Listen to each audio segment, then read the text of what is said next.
Well, hello, kindergartners and first graders. I want to show you how to use the watercolor paints properly.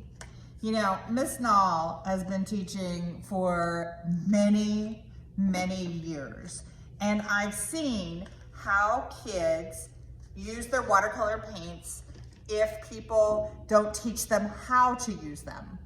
I've seen kids mix up all the colors, and I've seen kids scrub the paints like they're brushing their teeth. And I've seen kids layer tons and tons and tons of watercolor onto their papers and make their papers all sticky. So I want to teach all of you the right way to use your watercolors. So yesterday's lesson was on shapes, and you kids made some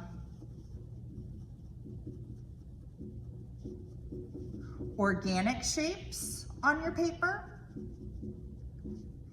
and you guys made some geometric shapes on your paper,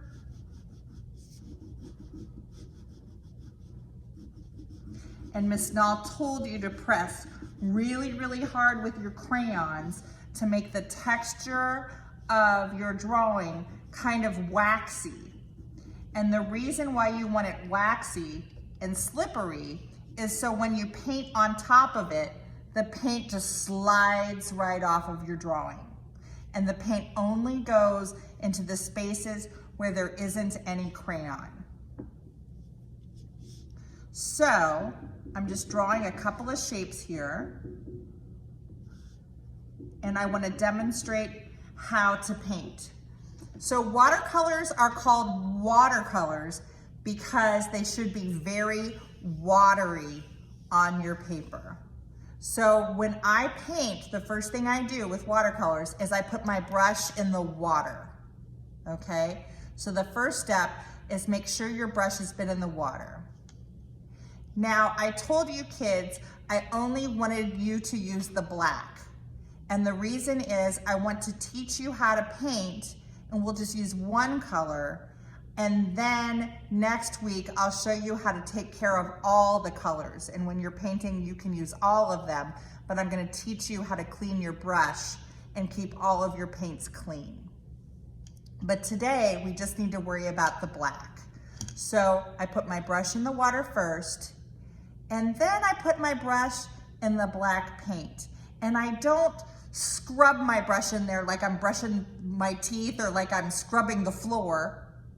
I'm gonna put my brush in there like I'm petting a baby bunny. It's like, hello, little bunny, hello. And I'm gonna do it very gently. Now, if I look at my brush, and let me see if I can take it into the screen here so that you can see it. If I look at my brush, there you go.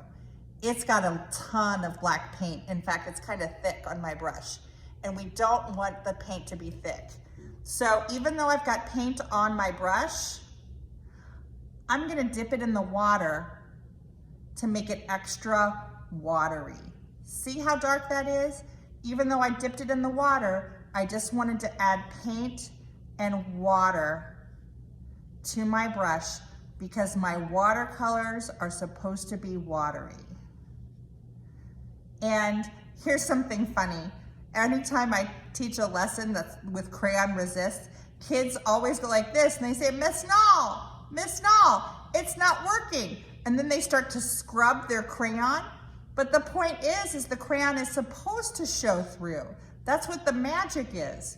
So if you're painting right on top of what you drew and you can still see it after you paint on top of it, you did it right. Now, if you guys look at my brush, do you see how dry the paint is getting? I don't need to put my paint back in the black, my brush back in the black paint. I just need to dip it in the water and I can spread it around more. Look at that.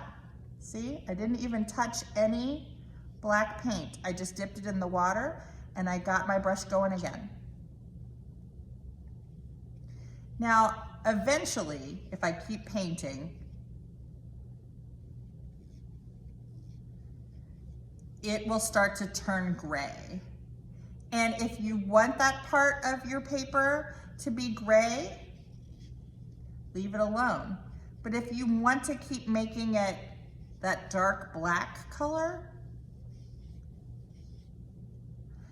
then you can start adding more paint to your brush. See, I know, because I'm looking at this, that I need more black paint. But I'm gonna add a little more water there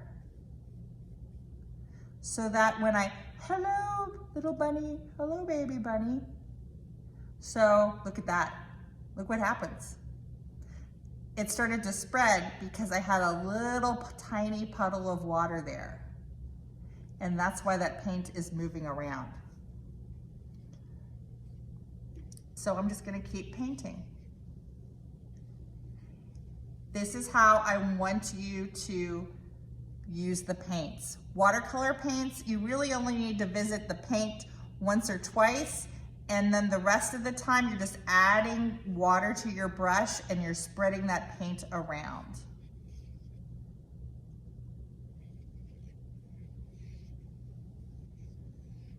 Today I want you to take your time and I want you to paint in your whole paper. And again, I'll say it again because sometimes kids get confused. You're gonna paint right over your drawing and it should still show up. Don't keep scrubbing it, trying to cover it up. You want your drawing to show up. That's a good thing. And that's how you use watercolors the right way. Now, when you are finished painting, you're gonna tap your brush in the water. You might even want to run it under the sink, and you're going to squeeze out the extra water, and you're going to make sure that your brush is nice and flat, and you want to set it down somewhere to dry. Many of you kids only have a paint set and not a palette. Whether you have a palette, that's what this plastic thing here is, or you just have the paint set, just leave them out. Don't put them right back into the brown paper bag. Just leave them out to dry. They should be okay to use the next day. I mean, you can always use them, don't get me wrong, but this kind of watercolor paint, it does get really sticky and soft very quickly. So if you've been using the black a lot and it's really, really mushy, you might just want to leave it out just to dry out a little bit so that it's easier to use the next time. You can always use these whether they're wet or dry. I'm just letting you guys know that they'll last a little bit longer if you just take care of them and let them dry out a little bit in between projects. If you've got a palette like Miss Nall, some of you have that, you can just leave them in the palette. I would leave the palette open to let them dry, and then you can just close it up, okay? And that's what we're gonna be working on today. We're learning painting skills, and we're learning how to make a crayon resist using our organic crayon shapes and our geometric crayon shapes. And I hope you guys have a lot of fun finishing your projects today.